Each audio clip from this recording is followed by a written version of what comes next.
Assalamualaikum warahmatullahi wabarakatuh. Perkenalkan, nama saya Hani Maulida dengan NIM 250801514. Sebelumnya, saya membuat video ini untuk melengkapi tugas mata kuliah Akidah dan Pengantar Islam dengan tujuan mengedukasi serta mendorong umat Islam agar lebih mencintai Al-Quran dan tentunya kepada penciptanya, yaitu Allah Subhanahu wa Ta'ala.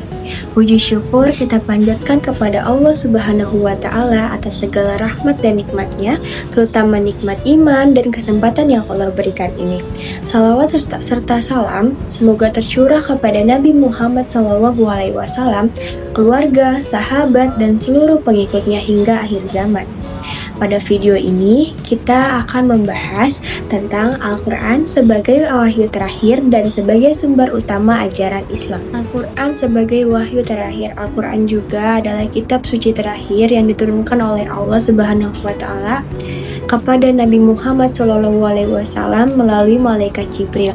Ia menjadi pedoman bagi seluruh umat manusia sampai akhir zaman. Dengan banyaknya masalah hidup, kebingungan arah hidup, dan jauhnya manusia dari Tuhan, dengan adanya Al-Quran ini, Al-Quran itu sebagai petunjuk, kemudian cahaya, dan jawaban bagi persoalan manusia. Al-Quran itu tidak hanya dibaca tetapi juga dipahami, dikaji, dan diamalkan dalam kehidupan sehari-hari.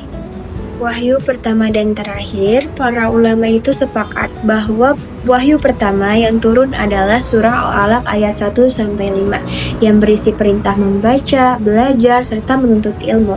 Sedangkan wahyu terakhir terdapat dua pendapat. Yang pertama itu, ada yang menyebutnya tentang riba dalam surah Al-Baqarah ayat 278. Yang kedua, ada juga yang menyebutnya pada ayat 281 dari surah Al-Baqarah. Perbedaan dua pendapat ini ditunjukkan betapa para ulama sungguh serius dalam meneliti proses turunnya wahyu. Lalu, proses penghimpunan Al-Quran ini secara singkat, jadi itu pada masa Nabi, ayat-ayat belum dikumpulkan dalam satu mushaf karena wahyu itu turun secara bertahap sesuai situasi dan kebutuhan umatnya. Baru setelah Nabi wafat, para sahabat itu mulai menghimpun Al-Quran sebagai satu mushaf yang utuh. Karena kan tadi masih belum dikumpulkan dalam satu mushaf, setelah bertahap dan Nabi itu wafat, para sahabat itu menghimpun Al-Quran dalam satu mushaf yang utuh. Kemudian dengan inisiatif ini dimulai pada masa Abu Bakar, kemudian diteruskan oleh Umar bin Khattab dan dimatangkan oleh Utsman bin Affan menjadi satu mushaf yang kita kenal sekarang. Inilah upaya besar sahabat agar Al-Quran itu terjaga keasliannya sampai akhir zaman. Adapun pengertian, fungsi, dan kandungan dalam Al-Quran, para ulama itu menjelaskan bahwa Al-Quran adalah kalam Allah, kemudian mukjizat dan hidayah bagi semua manusia. Fungsinya itu yang pertama, Al-Quran itu sebagai pedoman hidup. Yang kedua, Al-Quran sebagai petunjuk kebenaran. Yang ketiga, Al-Quran sebagai penjelas akidah, ibadah, dan akhlak. Yang keempat, pembimbing manusia menuju kebahagiaan dunia dan akhirat. Di dalam Al-Quran mencakup yang pertama itu ajaran tauhid.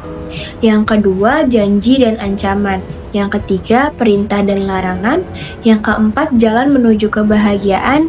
Dan yang kelima, kisah-kisah teladan para nabi dan umat terdahulu. Dari Al-Quran, jadi manusia itu menemukan makna hidup dan tujuan perjalanan hidupnya. Pun mukjizat dalam Al-Quran, jadi Al-Quran itu mukjizat terbesar bagi Nabi Muhammad SAW.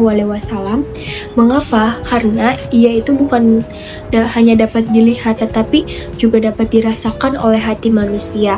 Nah, mukjizat di Al-Quran itu tampak pada yang pertama, keaslian yang dijamin Allah. Yang kedua, keindahan bahasanya. Yang ketiga, isi kandungan yang tidak mungkin ditandingi. Yang keempat, berita masa lalu yang terbukti benar.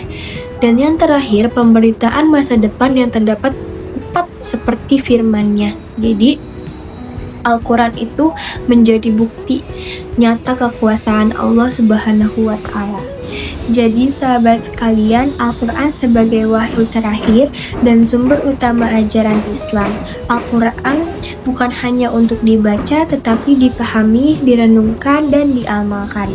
Semoga melalui video singkat ini dan penjelasan singkat ini, kita sebagai seluruh umat Islam agar lebih mencintai Al-Quran. Sekian dari saya.